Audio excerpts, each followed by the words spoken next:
बिस्मिल्लाहिर्रहमानिर्रहीम। Dear students, आज हमारा ऑपरेटर्स प्रेसिडेंस के बारे में लेक्चर है और ये बताता चलूँ, पहले भी बता चुका हूँ कि 3 किस्म पर हमने सी लैंग्वेज की डिवीज़न की है, इसकी पढ़ाई की। एक बेसिक लेवल पर जो आप लोगों के लिए आज का लेक्चर है, और इसके अलावा एक इंटरमीडिएट लेवल पे जिसमें कुछ चीज़ें यहाँ पर मैंने शो भी की हुई है कि बियॉन्ड द स्कोप, कि बेसिक से ये ज़रा ऊपर के लेवल की चीज़ें हैं, हम वहाँ पर जाकर इसको डिस्कस करेंगे इंटरमीडिएट और एडवांस लेवल पे। तो ये 3 हैं, बेसिक, इंटरमीडिएट और एडवांस लेवल पे। एडवांस लेवल पे हम ऑब्जेक्ट ओरिएंटेशन और इसकी मुकम्मल डिटेल के फीचर्स, जितने भी फीचर्स हैं वो हम डिटेल में इंशाल्लाह पढ़ेंगे। जबकि यहाँ पर आज हम सिंपल सी लैंग्वेज की बेसिक ऑपरेटर्स और आज का जो लेक्चर है उन ऑपरेटर्स की प्रेसिडेंस क्या है, इसके ऊपर आज हमारा लेक्चर होगा। तो शुरू करते हैं।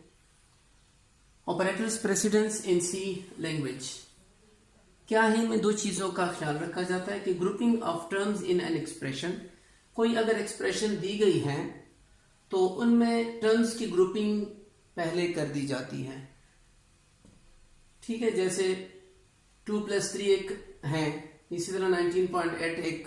तो इस तरह के टर्म्स होते हैं, इनको ग्रुप वाइज डिवाइड किया जाता है। और सबसे अहम चीज जो इसमें है प्रेसिडेंस में, वो है कि then how to evaluate that expression, और फिर इस एक्सप्रेशन को एवेल्युएट कैसे किया जाता है, हल कैसे किया जाता है। सी लैंग्वेज या कंपाइलर जो भी है, सी का कंपाइलर या C++ का कंपाइलर, इसको कैसे सॉल्व करते हैं। प्रेसिडेंस को दूसरे अल्फाज में प्रायोरिटी और हायरार्की भी कहा जाता है। Operators with higher priority will execute or evaluate first। यहाँ पर मैंने जो एक टेबल चार्ट बनाया हुआ इसी लैंग्वेज का, उसमें इसी तरतीब से सीरियल वाइज करके प्रेसिडेंस वाइज हमने इसको लिखा है कि यानी पहले ये वाले ऑपरेटर्स एग्जीक्यूट होंगे, फिर यूं यूं यूं। ठीक है, इसको एक एक को हम देखते हैं। तो शुरू करते हैं आज चार्ट की तरफ से। अभी जाते हैं चार्ट की तरफ और वहां पर हम देखते हैं कि टॉप पर हमने लिखा हुआ है ऑपरेटर्स हैं पैरेंथेसिस और पोस्ट फिक्स, इंक्रीमेंटल और डिक्रीमेंटल ऑपरेटर्स, डबल प्लस और डबल माइनस इनको शो करते हैं। और पैरेंथेसिस क्या है? ठीक है, इसमें एसोसिएशन का एक लफ्ज यूज किया हुआ है मैंने। एसोसिएशन का मतलब यह है कि फॉर एग्जाम्पल किसी एक एक्सप्रेशन में एक लेवल के, एक प्रायोरिटी के अगर 2 या 2 से ज्यादा ऑपरेटर आते हैं तो उनको हम कैसे एग्जीक्यूट करें, उनको हम फिर देखते हैं कि इनकी एसोसिएशन कैसी है, एसोसिएटिविटी कैसी है, लेफ्ट टू राइट है या राइट टू लेफ्ट है। तो ये वाले अगर कहीं पे आ जाते हैं एक ही एक्सप्रेशन में, फॉर एग्जाम्पल कहीं पर यहाँ पर भी ब्रैकेट है, यहाँ पर भी ब्रैकेट है, तो हमने इनको एग्जीक्यूट करना होगा left to right. For example मैं इसी को थोड़ा सा एलिबोरेट करूं कि अगर मैं यहाँ कह दूं कि ये भी पैरेंथेसिस है, यहाँ पर भी कहीं है, तो इस सूरत में लेफ्ट टू राइट का मतलब ये कि पहले इसको करेंगे और फिर उसको।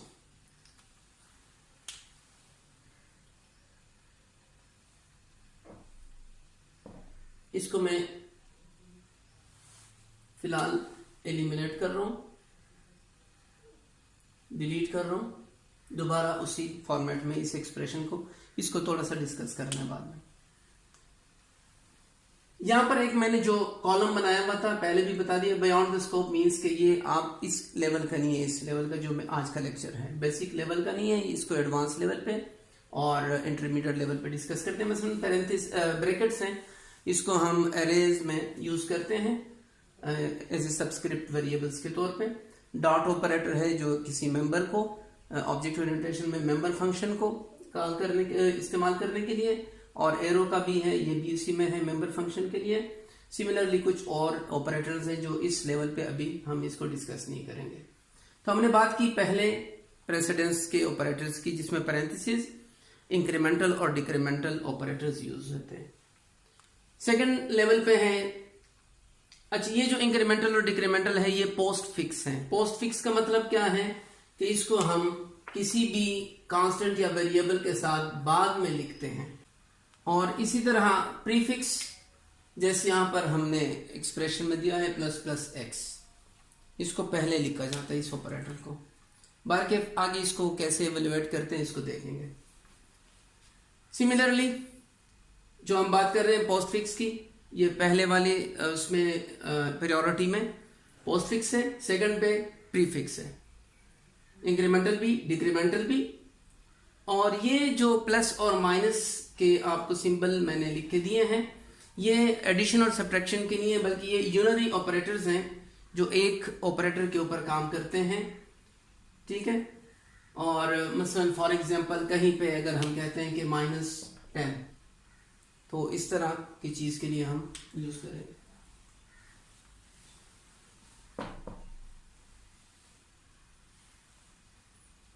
Type operator, type operator casting के तौर पर यूज करते हैं कि अगर एक वेरिएबल एक डेटा टाइप का है, पिछली क्लासेस में हम पढ़ चुके हैं कि जब हम डेफिनेशन करते हैं किसी वेरिएबल की, उसको यानी कहने का मकसद ये कि जब उसको हम इनिशिएट उसको डिक्लेयर करते हैं, प्रोटोटाइप लेते हैं कि ये किस किस्म का वेरिएबल होगा, इंटीजर होगा, फ्लोट होगा वगैरह वगैरह, तो उसको for a time being temporary तौर पे विद इन एक्सप्रेशन एग्जीक्यूशन उसके टाइप को हम कन्वर्ट कर सकते हैं एक डेटा टाइप से दूसरे में।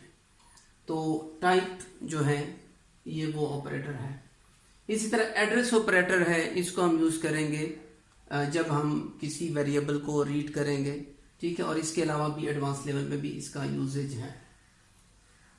क्योंकि जब हम वेरिएबल डिक्लेयर करते हैं कि फॉर एग्जांपल हमने लिखा इंट x, तो इसका मतलब यह है कि मेमोरी लोकेशन में x के लिए कोई एक जगह स्पेस जो है रिजर्व हो जाती है, और डेफिनेटली हर मेमोरी लोकेशन की कोई ना कोई एड्रेस होता है उसका, जिसके लिए हम एड्रेस ऑपरेटर का यूज करें। ये पहले भी हम वैसे कर चुके हैं, मजीद भी इसको इंशाल्लाह आगे क्लासेस में भी देखेंगे। और इसके अलावा थर्ड नंबर पे मल्टीप्लिकेशन, डिवीजन और मॉड्यूलस ऑपरेटर। मॉड्यूलस ऑपरेटर जो आपको रिमाइंडर कोई वैल्यू देता है उसको मॉड्यूलस ऑपरेटर कहते हैं। फॉर एग्जांपल अगर मैं घड़ी की बात करूं, वॉच की बात करूं, तो 12 मॉड्यूलस का है। मसलन अगर 13 बज जाते हैं तो 13 का मीन्स के 12 पर डिवाइड करके एक रिमाइंडर 1 आ जाता है, ठीक है। इसी तरह मॉड्यूलस ऑपरेटर जो है आपको रिमाइंडर देते हैं। फॉर एग्जांपल मैं कह दूं कि 10 मॉड्यूलस 4 फॉर एग्जांपल, तो दिस मीन्स के 10 को 4 पे डिवाइड किया जाए, जो रिमाइंडर आता है ये उसका रिटर्न वैल्यू इसकी होगी, इसका जवाब ये होगा। इसके अलावा सब्ट्रैक्शन, मल्टीप्लिकेशन, आफ्टर मल्टीप्लिकेशन और डिवीजन मॉड्यूलस ऑपरेटर के बाद एडिशन और सब्ट्रैक्शन की बारी आती है। इसके बाद रिलेशनल ऑपरेटर्स हैं। 6 किस्म के ऑपरेटर्स हैं जिसमें 4 ऑपरेटर्स की प्रायोरिटी इन 2 की निस्बत ज्यादा है, greater than, equal, less than equal और लेस देन। इसके बाद इन्हीं की रिलेशनल ऑपरेटर में 2 और ऑपरेटर्स हैं जो इसके बाद इसकी प्रायोरिटी आएगी, और वो है इक्वल और नॉट इक्वल। ये कंपेयर करते हैं 2 वैल्यूज को, उसके बाद इसकी एवेल्युएशन होती है। ये सारे लेफ्ट टू राइट आ रहे हैं, मास से बाय प्रीफिक्स ऑपरेटर्स के टाइप कास्टिंग वगैरह, ये जो है राइट टू लेफ्ट एवेल्युएशन इसकी होगी। कहने का मकसद ये है कि राइट से वैल्यू इसमें जो है उस पर चेंजेस आएंगी जो भी ऑपरेटर यूज होगा। इसके अलावा रिलेशनल ऑपरेटर्स के बाद लॉजिकल ऑपरेटर्स की बारी आती है, और लॉजिकल ऑपरेटर्स में 3 हैं असल में। एक है नॉट ऑपरेटर जो कि वैल्यू को बिल्कुल उलट कर देता है, ट्रू को फॉल्स और फॉल्स को ट्रू करता है, उसकी प्रायोरिटी ज्यादा है। उसके बाद एंड ऑपरेटर है और ऑपरेटर है, लॉजिकल एंड और लॉजिकल आर इसको कहा जाता है, ये भी लेफ्ट टू राइट एवेल्युएशन है। इसके बाद एक टर्नरी ऑपरेटर यूज होता है। टर्नरी ऑपरेटर का मतलब यह है, ये तकरीबन सारे बाइनरी ऑपरेटर्स हैं कि जो 2 ऑपरेंड्स के ऊपर काम करते हैं। मसलन 19 - 8, तो ये 2 ऑपरेंड्स हैं, 19 और 8 कांस्टेंट वैल्यूज हैं, और ये ऑपरेटर है जो 2 ऑपरेंड्स के ऊपर काम कर रहा है। जबकि कुछ यूनरी हमने पहले ही बात की, मसलन ये वाले वो एक ऑपरेंड के ऊपर काम करते हैं। इस तरह ये वाला जो है टर्नरी ऑपरेटर, इसको टर्नरी कंडीशनल ऑपरेटर भी कहा जाता है। और ये कॉम्बिनेशन है क्वेश्चन मार्क और फुल कॉलन की। ठीक है, ये आगे हम पढ़ेंगे जब हम इफ एल्स इंशाल्लाह पढ़ेंगे, उसके साथ इसकी कंपैरिजंस करेंगे। इसके बाद आखिरी तकरीबन जो है वो है असाइनमेंट ऑपरेटर, यानी एक एवेल्युएशन हो रही है। फॉर एग्जांपल ये मैंने लिखा, इसको किसी वेरिएबल में जी या कोई भी है, सम है या फार्मूला कोई भी है एफ लिखा, तो इस सारी की एवेल्युएशन की वैल्यू आखिर में जाके असाइनमेंट ऑपरेटर यूज होता है और उसकी इस सब की वैल्यू जो भी एवेल्युएट होने के बाद आती है वो इस वेरिएबल में या इस जो भी हमने यूज किया होगा वेरिएबल उसमें ये असाइन हो जाएगी। इसके अलावा plus minus, plus equal, minus equal, asterisk equal, slash equal, division जैसे कहते हैं हम, ठीक है, जैसे यहाँ पर हमने यूज किया था। और इस तरह मॉड्यूलस इक्वल, ये एंड पे इनकी प्रायोरिटी आती है। अब हम मूव करते हैं एक छोटे से एग्जांपल की तरफ। इतना ज्यादा लंबा भी नहीं है और ज्यादा टफ भी नहीं है, कॉम्प्लेक्स नहीं है। एक सिंपल सी एक्सप्रेशन हमने ली हुई है, उसको हम एवेल्युएट करने की कोशिश करते हैं। देखें, इसमें हम सारे ऑपरेटर्स तो नहीं यूज कर सके, लेकिन कोशिश की है कि मैक्सिमम इसमें से आ जाए। इनमें रिलेशनल ऑपरेटर्स और एंड ऑपरेटर यानी लॉजिकल ऑपरेटर जो है या और ऑपरेटर है, इसका यूज फिलहाल नहीं किया। इसको आगे क्लासेस में जाके इंशाल्लाह मजीद इसको एलोबरेट करेंगे। यहाँ पर अगर हम देखें तो यहाँ पे हमें प्लस प्लस एक्स एक एक्सप्रेशन में टर्म नजर आ रहा है, ठीक है।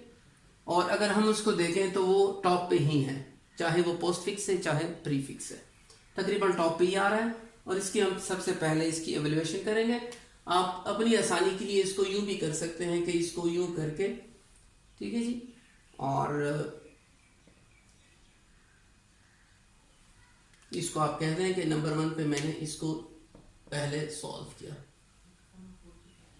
लेकिन लिखने की जरूरत नहीं, आपको समझाने की हद तक मैं ये लिख रहा हूं।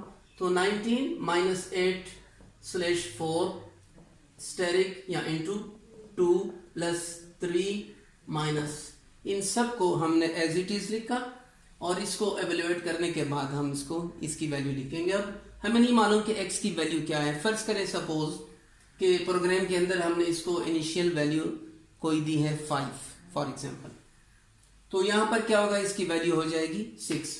इंक्रीमेंटल का मतलब यही है कि ये 1 बाई 1 इसकी वैल्यू इंक्रीमेंट हो जाएगी। अगर माइनस माइनस एक्स होता तो इसकी वैल्यू बाई 1 डिक्रीमेंट होती। तो इसकी वैल्यू फर्ज करें अगर 5 थी तो यहाँ पर प्लस प्लस 5 का मतलब ये हुआ या x का मतलब ये हुआ कि इसकी वैल्यू 6 हो गई। अब हम देखेंगे कि इसके बाद किसकी बारी आती है। दूसरे ऑपरेटर अगर हम देखें तो माइनस है, डिवीजन है, मल्टीप्लिकेशन है, एडिशन है और सब्ट्रैक्शन है। तो डेफिनेटली अगर हम अपने टेबल की तरफ नजर दौड़ाएं तो उसमें थर्ड नंबर पर मल्टीप्लिकेशन और डिवीजन और मॉड्यूलस ये एक लेवल के हैं, उसके बाद प्लस और माइनस की बारी आती है। यहाँ पर तकरीबन यही वाले यूज हुए हैं। तो अगर हम यहाँ पर देखें इसमें स्लैश और स्टेरिक, मल्टीप्लिकेशन और डिवीजन दोनों मौजूद हैं, इसी तरह प्लस और माइनस भी मौजूद हैं। तो हमने इस चीज का ख्याल रखना है कि इसकी एसोसिएशन कैसी है, इसको किस तरीके से हमने एवेल्युएट करना है। तो लेफ्ट टू राइट मूव करना है। अब ये दो ऑपरेटर्स एक ही लेवल के आ गए, तो इसमें हमने पहले डिवीजन को देखना है और फिर मल्टीप्लिकेशन को। तो हम लिखते हैं अगला, इसको फॉर एग्जांपल आप बेशक लिख सकते हैं कि दूसरे नंबर पे हमने इसको सॉल्व किया। तो 19 माइनस 8/4 2 आ गया, तो ये एज इट इज 2 3 माइनस 6। आपने कोशिश करनी है कि इसको स्टेप बाय स्टेप करना है। एग्जाम्स वगैरह में अगर आ जाता है तो आप इसको एक एक करके सॉल्व करें। उसके बाद मल्टीप्लिकेशन एक मजीद है जिसकी प्रायोरिटी माइनस और प्लस से ज्यादा है, इस वजह से हम तीसरे नंबर पे इसको सॉल्व करते हैं। तो 19 as it is minus 2 2s are 4 plus 3 minus 6। अब अगर आप देखें तो माइनस और प्लस और माइनस तीन ऑपरेटर्स रह गए हैं इस एक्सप्रेशन में, तो तीनों की प्रायोरिटी सेम है, लेकिन हमने लेफ्ट टू राइट मूव करना है, चाहे वो प्लस पहले आ जाए या माइनस आ जाए। तो 19 माइनस 4 15, +3 -6, फिर लेफ्ट टू राइट चूंकि प्लस और माइनस है 18 -6 और आखिर में 18 - 6 = 12। तो ये आपका जो एक्सप्रेशन है एवेल्युएट हुआ और फाइनली में ये इसका रिजल्ट आ गया। तो डियर स्टूडेंट्स, उम्मीद है कि आप लोगों को समझ आ गई होगी। तो आज के लिए इतना ही काफ़ी है। इंशाल्लाह मज़ीद ऑपरेटर्स और उसके बाद हम सी प्रोग्राम स्ट्रक्चर की तरफ भी जाएंगे और इसके बाद जो इनके फंक्शंस हैं और स्टेटमेंट्स हैं, कीवर्ड्स हैं, रिजर्व वर्ड्स वगैरह वगैरह, इंशाल्लाह उसको हम फिर डिटेल में पढ़ेंगे। उम्मीद है डियर स्टूडेंट्स, बच्चों, आपको इसकी समझ आ चुकी होगी। कोई भी क्वेरी वगैरह हो तो आप डायरेक्टली मेरे से अपने मेरे लिंक पर या व्हाट्सएप वगैरह के थ्रू से आप मुझसे रब्ता रख सकते हैं। Thank you very much. अल्लाह हाफिज़।